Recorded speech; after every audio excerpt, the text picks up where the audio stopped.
So hello guys, in this video we are going to learn how to change time frame on TradingView. So first of all, open your any web browser. As you can see, I have opened my Google Chrome. You can choose whichever you want and then search for tradingview.com.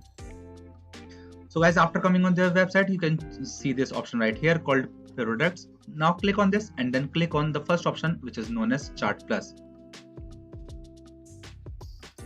So guys, after clicking on that button, you guys will transfer on this page, which is the chart page, and now you can see this option right here called D, which stands for day.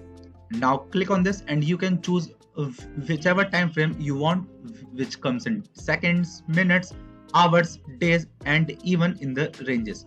Let's say I want to see the 1 minute time frame of Netflix share, and it has given us the chart of that. So that's how you do it, guys. And that's it for the video. If you find this video helpful, then make sure to share it with your friends and also subscribe to our channel for more future videos. And thanks for watching.